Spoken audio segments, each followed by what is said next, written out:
আসমানটারে এত সুন্দর করে বানাই নাই রে মানুষ, বান্দা তোরে আমি এত সুন্দর করে বানাইছি। সূর্যটারে আমি আল্লাহ এত সুন্দর করে বানাই নাই, আমি আল্লাহ মানুষটা এত সুন্দর করে বানাইলাম। তোর জন্মের সূত্র নাপাক পানি, অথচ তোর দাম কত তুই দেখ। এত সম্মান তুই পাইলি, দুনিয়ার সব এক পালায় দিলেও তোমার সম্মানের সমতুল্য হবে না। আমি আল্লাহ মায়ের গর্ভে এত সুন্দর করে তোমারে বানাইলাম, আসমানও বানাইলাম, জমিন বানাইলাম, পাহাড় পর্বত সব বানাইলাম। সব আমি আল্লাহ বানায় বলি নাই আমার আসমান, আমার জমিন, আমার চাঁদ, আমার সূর্য। বান্দাও বানাইছি আমি, সূর্য বানাইছি আমি। সূর্যটারে বলি না আমার সূর্য, শুধু বান্দা তোদেরকে বললাম তোরা আমার। সূর্য বানাইছি আমি, কিন্তু বলি না আমার সূর্য। পাহাড় বানাইছি আমি, বলি না আমার পাহাড়। কেন? বলে ওগুলো আমার জন্য বানাই নাই। পাহাড় আমি বানাইছি আমার জন্য না, সব বানাইলাম তোমার জন্য। আর তোর মতো বান্দাটারে বানাইলাম আমি আল্লাহর গোলামি করার জন্য। আমি আল্লাহর ইবাদতের জন্য বান্দা তোমাকে বানাইলাম, এজন্য বললাম তোমরা আমার বান্দা। আমার বান্দা তোমরা জাহান্নামে যাইবে, আমি আল্লাহ সহ্য করতে পারবো না, কারণ আমি আল্লাহ বড় মুহাব্বত করে তোমাদের বানাইছি। কেমন মুহাব্বত? মায়ের গর্ভের ভিতরে যখন আমি আল্লাহ তোমারে প্যাকেট করে দিলাম, এক বিন্দু ছিদ্র নাই, অক্সিজেন ঢোকার কোনো কায়দা নাই। এখন যদি 1 মিনিট তোমার নাক আর জবানটারে আটকায় রাখা হয়, তুমি মরে যাইবা, অক্সিজেন বন্ধ। কিন্তু একবারও কি তাকায় দেখছো? মায়ের গর্ভে প্যাকেটের উপরে প্যাকেট, প্যাকেটের উপরে প্যাকেট দিয়ে কেমন করে আটকায় দিলাম, এক বিন্দু বাতাস ঢোকার কোনো সুযোগ নাই। আবার যখন রুহটা দিলাম, ভেতরে তোমার নড়াচড়া শুরু হয়ে গেল, ক্ষুধা লাগছে, খানাও আমি আল্লাহ দিয়ে দিলাম। দুনিয়াতে যখন আসার সময় হয়ে গেল, দুনিয়াতে এসে তুমি ভাত ফল খেতে পারবা না। তোমার মাও তোমার জন্য আলাদা খানা তৈরি করে নাই, তোমার বাবা তোমার জন্য আলাদা খানা তৈরি করে নাই। আমি আল্লাহ এমন সুন্দর খানা বানাইলাম, তোমার মায়ের স্তনে ফ্লাক্স তৈরি করে দিলাম। দুনিয়ার মানুষ ফ্লাক্স বানায়, গরম পানি, গরম চা, গরম দুধ 24 ঘন্টার বেশি গ্যারান্টি দেয়। কিন্তু আমি আল্লাহ কেমন দয়ার মালিক, আমি আল্লাহ তোর মায়ের স্তন এমন একটা কুদরতের ফ্লাক্স বানায় দিলাম, 2টা বছর পর্যন্ত মায়ের স্তনের দুগ্ধ পান করবি, একটা সেকেন্ডের জন্য কখনো মায়ের দুধ নষ্ট হবে না। এরপরে বান্দা তাকায় দেখছুনি, তৈলের ফ্যাক্টরি থেকে কখনো লবণ বের হয় না, লবণের ফ্যাক্টরি থেকে তৈল আসে। আর আমি আল্লাহ কেমন কারিগর, তাকায় দেখ, মা একটা ফ্যাক্টরির থেকে 10টা সন্তান বের করেছি, 10টা সন্তান পাঠায় দিলাম, 5টা ছেলে 5টা মেয়ে, একজনের চেহারার সাথে আর একজনের চেহারার মিল নেই, একজনের কণ্ঠের সাথে আর একজনের কণ্ঠের কোনো মিল নাই। আমি আল্লাহ এমন সুন্দর করে চেহারাটা দিয়া বানাই, এরে বান্দাই চেহারার মধ্যে জাহান্নামের আগুন লাগবে, আমি আল্লাহ বরদাস্ত করতে পারবো না। এই জন্য আমি আল্লাহ তওবার দরজা খুলে তোরে ডাকি, আয় আয় বান্দা, একবার আমারে মোহাব্বত করিয়া তুই আল্লাহ বলে ডাক দিবি, তোর গুনাহ মাফ হয়ে যাবে। তোর মা তোর জন্য খানা তৈরি করতে পারে নাই, তুই দুনিয়াতে আসার পরে মা বলে ডাক দিতে পারো না রে সন্তান, বাবাকে আব্বা বলে ডাকতে পারো না।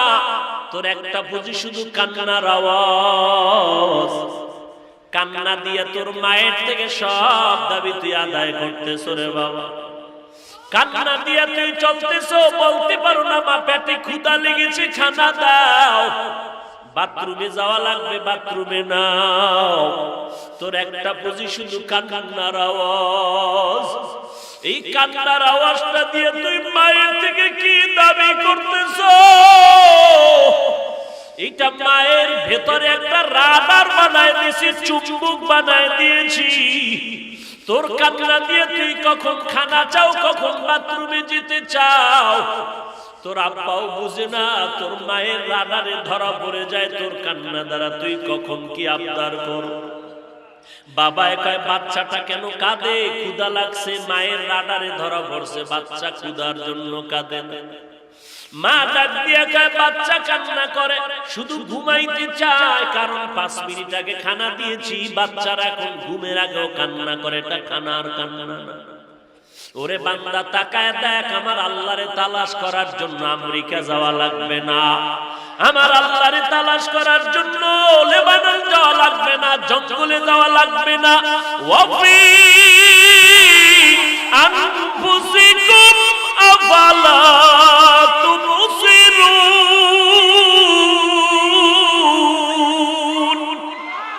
এরে বান্দা তুই নিজের দিকে তাকাইয়া দেখ, তোর এমন সুন্দর চেহারাটা কে বানাইছে, তোর এত সুন্দর একটা কণ্ঠ কে দান করেছেন রে গোলাম। ওরে নিজের ভিতরে তাকায় দেখ, আমার মাওলার কুদরতের ঘেরান, তুই কোন দিকে তাকাইতেছ? ফাইনা মা তুআল্লু ফাসাম্মা ওয়াজহুল্লাহ। এরে বান্দা তুই যেদিকেই তাকাও সেদিকেই তো আমার মালিক। আমার আল্লাহকে তুই কই তালাশ করো? তোর কণ্ঠের আওয়াজে আমার মাওলার কুদরতের ঘেরান, তোর চেহারার ভিতরে আমার মাওলার কুদরতের ঘেরান। এরে বান্দা বাচ্চাটা কান্না করিয়া মায়ের থেকে যেমন সব দাবি আদায় করতে পারে রে বাবা, আমার মাওলার অন্তরে কি আমার মা বাবার থেকে মায়া কম?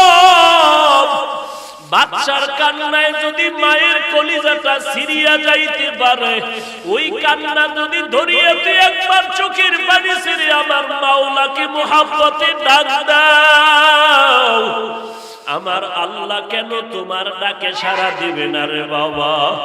আমার আল্লাহর মায়াটা কি কম? মা বাবার চেয়ে 99 গুণ মায়া আমার আল্লাহ জমা করে রেখেছেন। আল্লাহ বলেন পাহাড় পরিমাণও যদি গুনাহ করো, জিহ্বাটা নাড়াইয়া মুহাব্বতে একবার আল্লাহ বলে যদি ডাক দাও, আর চোখের পানি ছেড়ে বলো রে মালিক, এই জমিনে আমার মতো গুনাহগার কেউ নাই, আমার গুনার কারণে আমার সন্তানেরা কষ্ট পায়, মা বাবা কষ্ট পায়, সমাজের মানুষেরা কষ্ট পায়, আমার গুনার কারণে আমার হাত না পাক, আমার চোখ না পাক, আমার জিহ্বা না পাক হয়ে গেল। ও আল্লাহ, তুমি রহমান আর গফফার নামের চাদর দিয়া আমারে আবৃত করে নাও, কারণ আমি একটা সেকেন্ডের জন্য আযাব সহ্য করতে পারবো না। কেউ যদি আমাকে একটা চিমটি দেয় সহ্য করতে পারি না, কেউ যদি একটা বেতের বাড়ি দেয় ব্যথা পাই সহ্য করতে পারি না। গুনাহ নিয়ে যদি কবরে যাও, ওই কবরের দুই পাশের মাটির চাপ কেমন করে সহ্য করবি রে যুবক? পায়ে হাত রেখে বলি তওবা করো, গুনাহ করবা না, মা বাবার সাথে বেয়াদবি করবা না, আল্লাহর জিকির ছাড়বা না রে বাবা। জামায় ময়লা লাগলে পরিষ্কারের জন্য সাবান লাগাও, পানি দাও। ওরে অন্তরে যদি গুনার ময়লা লাগে, ওরে জিকিরের সাবান লাগাও। জিকিরের সাবান যত লাগাইবা কলবের ময়লা দূর হয়ে যাবে। আর কলব নামের আয়নাটারে জিকিরের সাবান দিয়ে ধুইতে থাকো। এক সময় দেখবি যদি জিকির করতে করতে কলবের ময়লা দূর হইয়া কলবটা আয়নার মতো পরিষ্কার হয়ে যায়, তখন দেখবি ওই কলবের আয়নায় আমার মাওলা, ওই কলবের ভিতর আমার মাওলা পাকের মুহাব্বতের আওয়াজ। আমার মাওলার মুহাব্বত অন্তরে যখন ঢুকিয়া যাবে, তখন আর দুনিয়ার মায়া থাকবে না, গুনাহের কোনো আকর্ষণ থাকবে না। আল্লাহর জিকির করো, কোরআন পড়ো, মা বাবার খেদমত করো, আল্লাহ ওয়ালার দোয়া নিয়ে চলো। জবান দিয়া গুনাহ করিও না, হাত দিয়া গুনাহ করো না, চোখ দিয়া গুনাহ করো না, মোবাইলের গুনাহ থেকে বেঁচে থাকো। এরে যুবক, তওবা করো। তোমার আমার মতো কত যুবক নামাজ পড়ে, তোমার আমার মতো কত যুবক নামাজ পড়ে, চাকরি করে, ব্যবসা করে, অভাব নাই। আল্লাহর কাছে তওবা করো। আল্লাহ বড় দয়ার মালিক। প্রতিদিন প্রথম আসমানে এসে বান্দাকে ডাকে আর বলে, উদউনি আস্তাজিব লাকুম। বান্দা তুমি ডাক দাও, জবাব দেওয়ার জন্য আমি আল্লাহ আরশে আজিমে এখন নাই, আমি প্রথম আসমানে হাজির।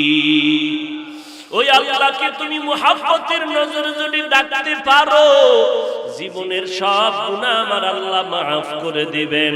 ও দয়ার মালিক, তাকায় দেখেন এই ময়দানে আপনার বান্দাগুলো এত রাত পর্যন্ত কেন বসে আছে? একমাত্র জাহান্নামের আগুন থেকে নাজাত চায় রে আল্লাহ। কারণ ওই কবরের দুই পার্শ্বের মাটির চাপ সহ্য করতে পারবো না রে আল্লাহ, জাহান্নামের আগুনের গরম সহ্য করতে পারবো না রে মালিক। শয়তানের ধোঁকায় পড়ে গুনাহ করেছি, মাফ করে দাও। খাঁটি অন্তরে তওবা করার তৌফিক দান করো, তওবার উপরে মজবুত হয়ে চলার তৌফিক দান করেন, আমিন। আলহামদুলিল্লাহি রাব্বিল আলামিন, والصلاة والسلام على سيد الأنبياء والمرسلين وعلى آله وأصحابه أجمعين يا أرحم الراحمين يا أرحم الراحمين يا أرحم الراحمين رب ارحمهما كما ربياني صغيرا اللهم إنا نعوذ بك من البرص والجنون والجذام ومن سيء الأسقام। ও আল্লাহ, এই ময়দানে কত উলামায়ে কেরাম, কত সাদা দাড়িওয়ালা মুরব্বী, হাজী সাহেবরা, যুবক ভাইয়েরা, ছোট্ট ভাইয়েরা, ছাত্র ভাই, পর্দার আড়ালের মা বোনেরা হাত তুলেছেন। মেহেরবানি করে সকলের সব গুনাহগুলো মাফ করে দেন আল্লাহ। আয় আল্লাহ, কারো হাত খালি হাতে ফিরাইয়া দিয়েন না রে আল্লাহ। শয়তানের ধোঁকায় পড়ে গুনাহ করেছি, তওবার দরওয়াজায় ফিরিয়ে আসছি রে আল্লাহ। এই গুনাহ নিয়ে কবরে যেতে চাই না রে আল্লাহ। মেহেরবানি করে আমাদের জীবনের সব গুনাহগুলো মাফ করে দেন, আমাদের জীবনের আমল কবুল করে নেন, গুনাহমুক্ত জিন্দেগি দান করেন। আয় আল্লাহ, ইজ্জতের মেহেরবানি করে মাকাম বাড়ায়া দেন, কোরআন ও হাদিসের ইলমের নূর সিনায় দান করেন। আজকের আয়োজন কবুল করে নেন। আয় আল্লাহ, উলামায়ে কেরাম, ইমামে মাসাজিদ যারা, তাদের কবুল করে নেন। আয় আল্লাহ, খেদমত নাজাত ও হেদায়েতের জরিয়া বানায়া দেন। সারা দুনিয়ায় শান্তি দান করেন। প্রশাসনে যারা আছে